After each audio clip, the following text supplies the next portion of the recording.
Bonjour mes chers géomètres. Taguez-moi très rapidement Rémi Ngondo. J'étais en train de finaliser le décryptage du discours de son Altesse Sérénissime, son Excellence, l'éminentissime professeur, président Albert Ondo Ossa, quand je suis tombé sur cette vidéo. Est-ce que Oligui peut nous parler de Total Energy, même si ça a été racheté? Total Energy, c'est une entreprise africaine? Non. Moral et Prom, c'est une entreprise française, une multinationale française. Le fonds d'investissement Meridiam, c'est pas gabonais, c'est pas africain, c'est français. Et ils gagnent combien? Ils ont un chiffre d'affaires de combien annuel? 3 milliards 500 millions d'euros. J'ai dit euros, ce n'est pas CFA. Toi, Oligui, tu abandonnes ça. Tu vas courir vers les gens qui gagnent 1000 francs CFA. Yes. Et les gens disent, oh, président, tu travailles pour nous. Oui, président. Attaque-toi la famille Duval, je vois. Pas le blablabla. Voilà ce qui nous arrive. Nous prenons les décisions en porte-clés parce que nous ne sommes pas compétents. Comme ça, tous les Gabonais aussi vont suivre. Qu'est-ce qu'il y a? Chassons les Béninois, chassons les Camerounais, chassons les Maliens. Ils nous volent. Pourquoi? Ah, c'est eux qui tiennent les échanges. Mon ami. Donc, parce que le professeur Albert Ondo Ossa dit à tort que le président Oligui Nguema est incompétent, que même les chroniqueurs sportifs de seconde zone comme toi se permettent de venir jouer des experts en économie gabonaise. Prends donc ton tabouret, un stylo et un bloc-notes pour ne rien rater de l'enseignement que le géomètre national va t'offrir à titre gracieux. Avant toute chose, j'aimerais que tu notes que le chômage n'est qu'une conséquence liée à plusieurs dysfonctionnements structurels et économiques d'un pays. Et parmi ces dysfonctionnements, on peut compter la dépendance à une seule industrie, le manque d'investissement dans les infrastructures et l'éducation, les politiques économiques et fiscales, une croissance économique faible ou instable, les changements technologiques et l'automatisation. Ces facteurs structurels et économiques peuvent donc avoir un impact durable sur le marché du travail et les opportunités d'emploi. En d'autres termes, une augmentation du chômage. En effet, face à la détérioration de sa situation budgétaire due à la baisse des recettes pétrolières, le gouvernement gabonais a engagé des réformes visant à diversifier l'économie, à digitaliser les opérations fiscales pour maintenir la stabilité des recettes et contrôler les dépenses publiques. Bien que celle-ci ait augmenté pour des raisons essentiellement dues aux investissements dans les infrastructures, au dégel des recrutements à la fonction publique. On a besoin d'enseignants. Vous êtes capable d'enseigner? Il y a des enseignants. Mais si vous êtes dans les gens qui peuvent enseigner, pourquoi vous ne déposez pas les dossiers d'enseignement? Qui sont les enseignants qui ont déposé? Qui a déposé un dossier de SBT ici? Qui a déposé un dossier pour les maths ici? Qui a déposé un dossier pour les maths? On a dit, on ouvre tant de postes budgétaires pour l'enseignement et on ne peut pas donner ces postes d'enseignement seulement aux filières lettres, histoire et géographie, alors que dans les lycées, il manque des enfants qui n'ont pas de professeur de mathématiques, qui n'ont pas de professeur de physique et qui n'ont pas de professeur de chimie. Est-ce que vous pouvez comprendre ça? Les concours d'entrée aux grandes écoles.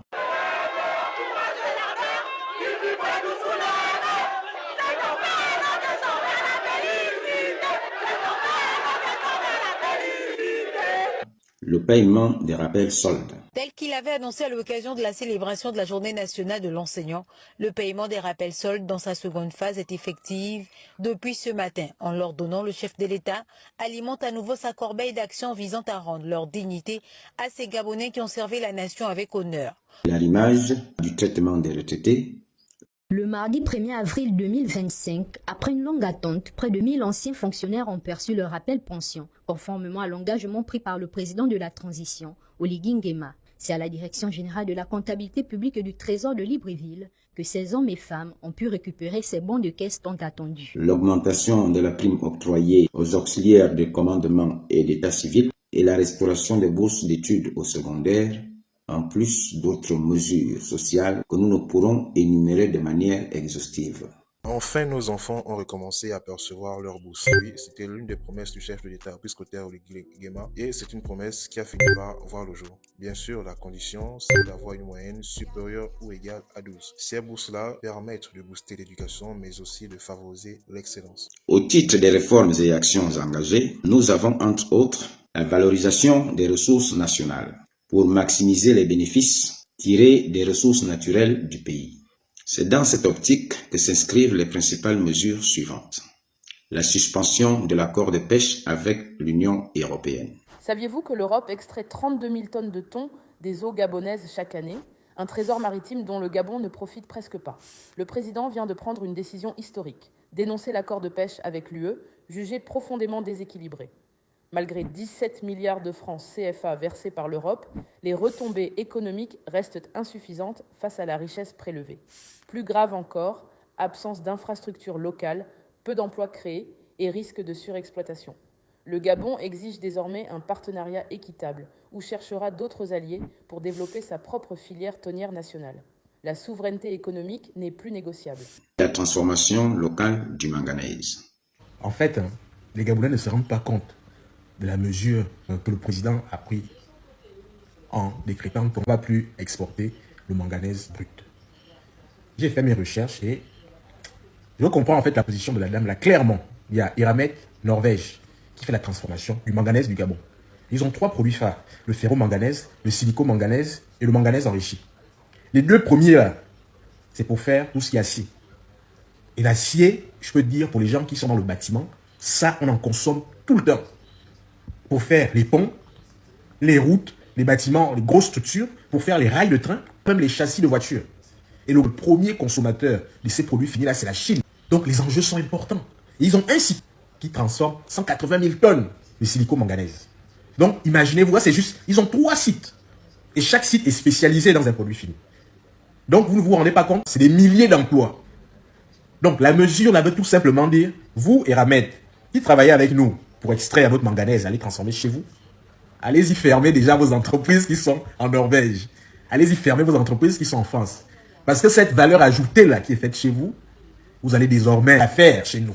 Enfin, afin de réduire le chômage et la pauvreté, pour améliorer les conditions de vie des Gabonais, le gouvernement envisage d'atteindre un taux de croissance de 10% en promouvant l'entrepreneuriat des jeunes dans les innovations technologiques et la préférence nationale dans le secteur informel et les transports urbains.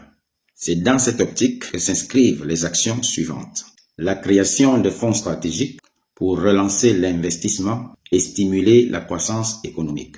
L'interdiction d'importation de certains produits alimentaires pour promouvoir les produits locaux et réduire la dépendance aux importations. Le lancement du projet Taxigab, qui a suscité de vives critiques à l'endroit de notre président de la République de la part de nos frères africains. Je suis allé chez eux, les chauffeurs de taxi, c'est eux-mêmes. J'ai été là-bas, en Afrique de l'Ouest, au Maghreb, les chauffeurs de taxi, c'est eux-mêmes. Mais pourquoi quand je dis on va le faire ici, on me dit je suis xénophobe? C'est parce que ils ne veulent pas que les Gabonais vous travaillez. Et c'est les mêmes qui vont sur les télévisions pour me combattre. Vous me dites oui, c'est la xénophobie qui va s'installer, on est en train de chasser les étrangers. Je ne chasse pas les étrangers. J'ai été au Sénégal, tous les chauffeurs de taxi c'est des Sénégalais. Ils ont donné 5% de la licence aux Guinéens. Je ne me trompe pas. Au Bénin j'ai été, au Maroc j'ai été.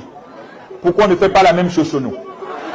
Pourquoi on veut toujours nous dire non, ce que tu veux faire là, c'est pas bon.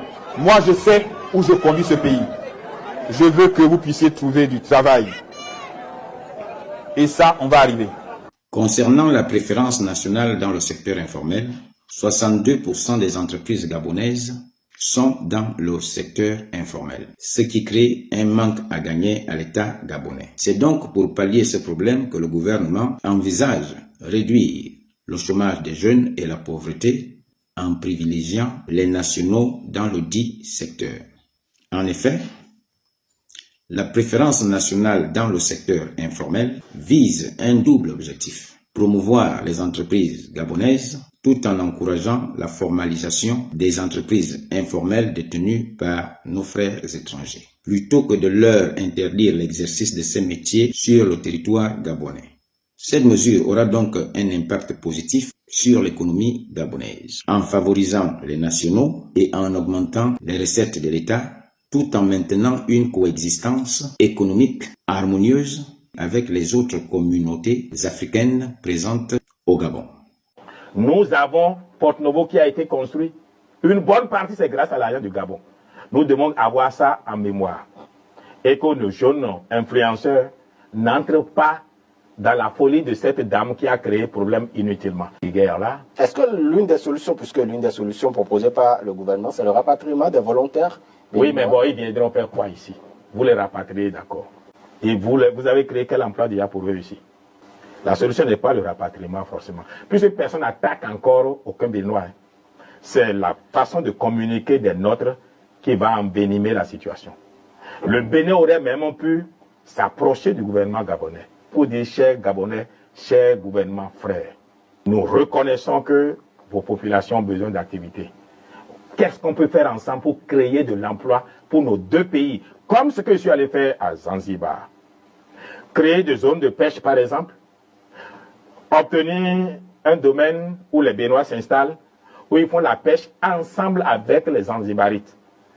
Le Bénin gagne de l'argent, Zanzibar gagne de l'argent. Il faut que le président Patrice Talon envoie le ministre Abdoulaye Biotane, envoie Romuald Wadaï et d'autres, mais voir ensemble ce qu'on peut faire pour construire une économie commune. Les Gabonais aussi ont droit d'être heureux dans leur pays. Il est donc important de noter que les solutions à ces problèmes nécessitent souvent des réformes et des investissements à long terme, ainsi qu'une approche coordonnée entre les différents acteurs économiques et politiques. Ce n'est donc pas une question de panafricanisme ou tout autre courant de pensée visant une souveraineté africaine revancharde, promue avec un ton groyeur par les charognards de la pire espèce qui ont du mal à accepter que le Gabon puisse jouir de ses ressources comme bon lui semble. Est-ce que Oligui peut nous parler de Total Energy, même si ça a été racheté? Total Energy, c'est une entreprise africaine? Non. Moral et Prom, c'est une entreprise française. Et ils gagnent combien? Ils ont un chiffre d'affaires de combien annuel? 3 milliards 500 millions d'euros. J'ai dit euros, ce n'est pas CFA. Toi, Oligui, tu abandonnes ça. Tu vas courir vers les gens qui gagnent 1000 francs CFA. Bien. Et les gens disent, oh, plaisir, tu travailles pour nous, plaisir. Attaque-toi à la famille du Val, je vois, pas le blablabla. Mon cher ami Ngono, ce n'est donc pas une incapacité à s'attaquer au gros bonnet, mais une stratégie mûrement réfléchie pour permettre un partage équitable de nos richesses entre nos frères africains qui ont choisi de se réaliser au Gabon et le peuple gabonais. Donc, retiens que nous ne céderons à aucune pression d'où qu'elle vienne. Et qu'aussi longtemps que vous prendrez les conséquences pour les causes, vous demeurerez dans l'inculture la plus abjecte.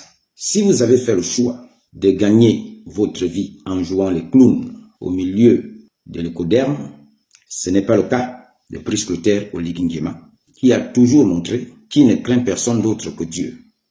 Je vous parle encore de mon pays, le Gabon, qui a régulièrement été cité en exemple et fait l'objet de félicitations internationales pour sa position parmi les leaders mondiaux dans la lutte contre les changements climatiques. Mon peuple aspire à continuer dans la préservation de ses forêts, riches en biodiversité. Mais en échange de quoi? Des certificats de bonne conduite? Hélas, ils ne se mangent pas. Désormais, quand l'envie de vous adresser à Brice Clotaire Oligui Nguema vous prendra, rassurez-vous au préalable qu'il ne s'agit pas d'un match de football dont l'issue ne dépend pas de vos piètres analyses, mais de la première institution de la République gabonaise. À nos frères africains, tout en vous exhortant de ne pas abuser de notre longanimité, nous vous serons gré, une fois encore, de respecter la voie que nous avons choisie pour atteindre notre souveraineté. Et tous les Gabonais qui s'opposent à ces réformes nous renseignent sur le fait qu'ils font partie des traîtres de la nation. Ils n'aiment pas le Gabon, mais qui aiment les biens et les avantages qu'ils peuvent en tirer. Ah, vous voulez m'empêcher de parler? Je ne peux pas me plaindre. Je dois courber les chines. Oligui vient, il vole ce qui m'appartient, je n'ai même pas le droit de réclamer. Dans quel pays voulez-vous nous mettre? Alors, dites à Oligui Nguema s'il veut être tranquille, qu'il le remette à Ondosa ce qui lui vient de toi et qu'il s'en aille dignifiant. Partagez, likez, commentez cette vidéo. Je vous remercie.